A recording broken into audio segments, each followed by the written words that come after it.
What's up, everybody? This is Pastor Justin, and it is hard to believe that it has been 10 years since the Lord called me and my family to student ministry.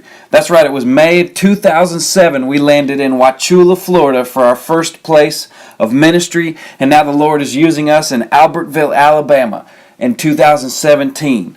10 years. So I just want to share for the next few minutes the top 10 things that I believe the Lord has taught me in these past 10 years of ministry. So as I count them down, let's start with number 10, which is simply learn Greek. If you don't know this, a lot of the Bible is written in the Greek language, especially the New Testament. And I think it's important to look at the original language sometimes. And one of the first words in Greek that I learned is tupos. Tupos has a double meaning. It's a Greek word that means to be an example or to make an impression or an impact on someone.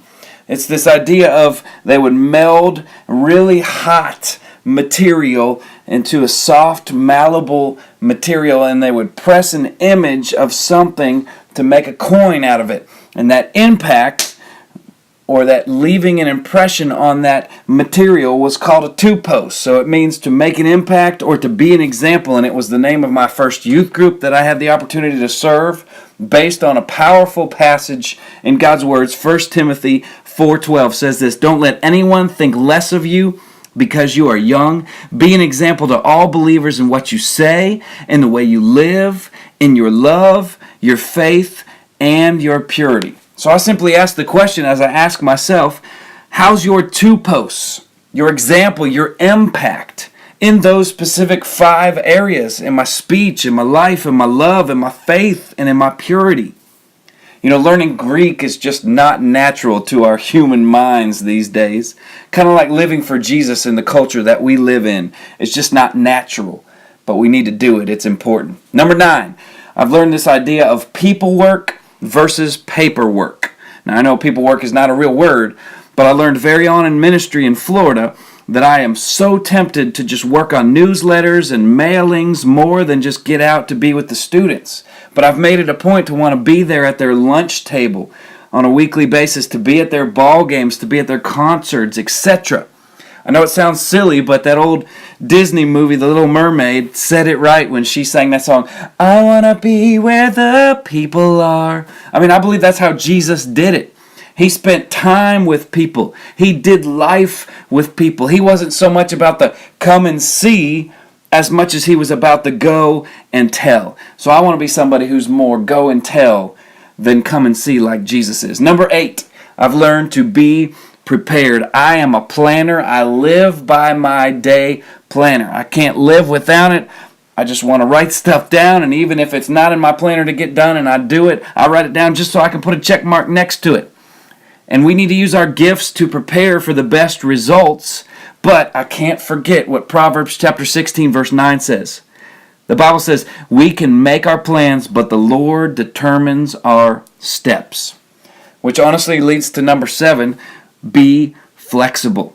You know, being a planner has its advantages, but I also need to be willing to just go with the flow. I learned this best from missionary Buff McNichol that our church partners with when we went on this Atlantic City mission trip in New Jersey just a few months back. Here's a picture of the group of students and adults we took. And you know, I really learned as I watched him do ministry, it wasn't so much about let's plan this, and then at this time we'll get up and do this, and we'll go and do this, as much as it was be ready to do ministry wherever we go, even if our plan doesn't work out.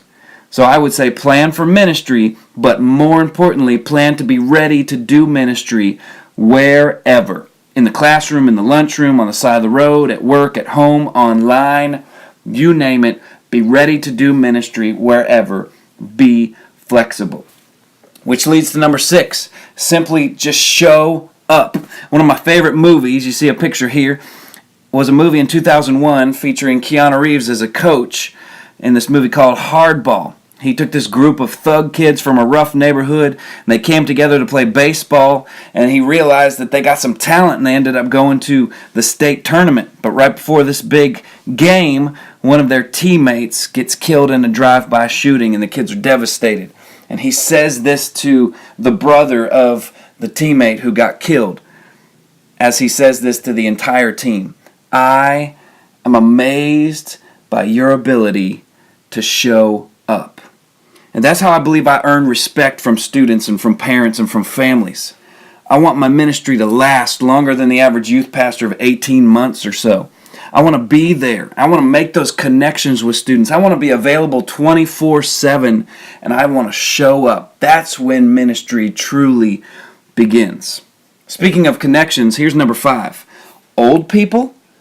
Now don't be offended by this, but I feel like a lost art in our churches today is how our students and our senior adults, or even our median adults, need to be connected.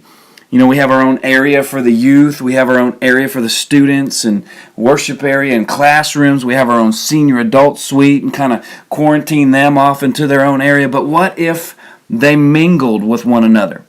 Could the students learn from their wisdom, be mentored by these older folks, and could these older folks find some purpose in these last years of their lives when they feel like they're beyond ministry by pouring into these students?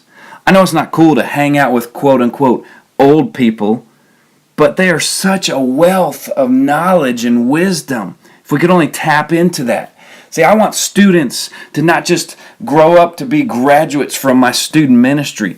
I want students to grow up to be mature Christian adults, and what better way than surround them with awesome, mature Christian adults?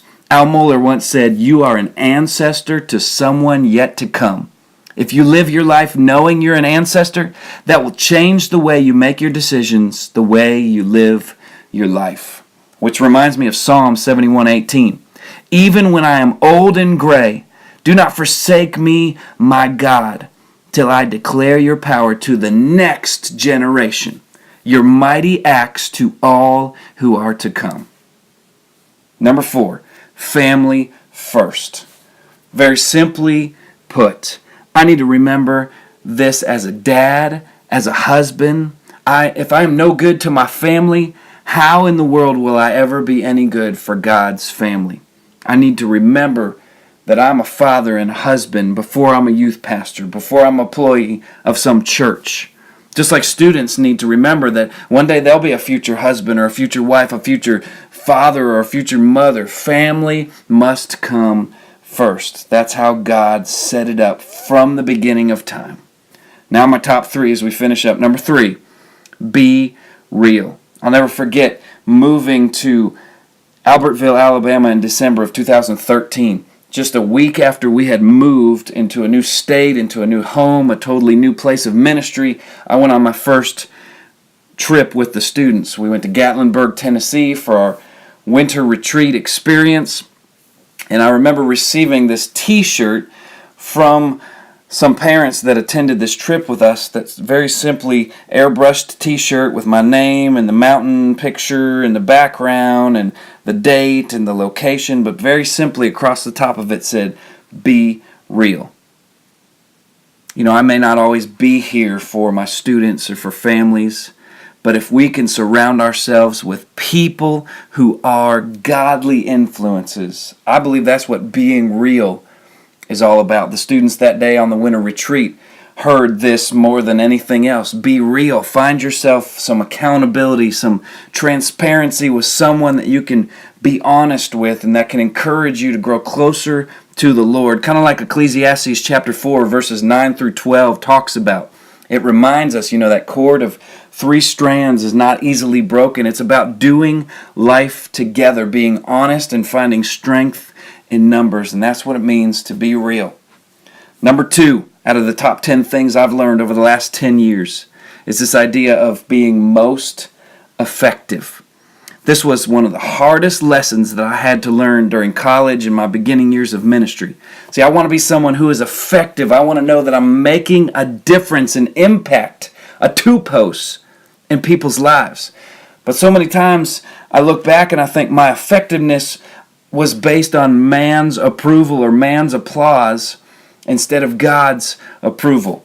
And that's really why my life verse, my favorite verse in all the Bible, is Colossians 3:23, which says, "Whatever you do, work at it with all your heart as working for the Lord, not for man." I had a professor in college that made it very clear to me that your effectiveness is not based on how people respond, My effectiveness is based on my faithfulness to God, period. Or maybe exclamation mark. That's all it is. Nothing more. Your effectiveness is based on your faithfulness to God. Nothing more. And then the number one thing I've learned in the last 10 years, I've learned over the last few months, is about spiritual leadership. And I'm talking about true spiritual leadership. I took this online class towards a master's degree called Family-Based Student Ministry with Dallas Baptist University this spring.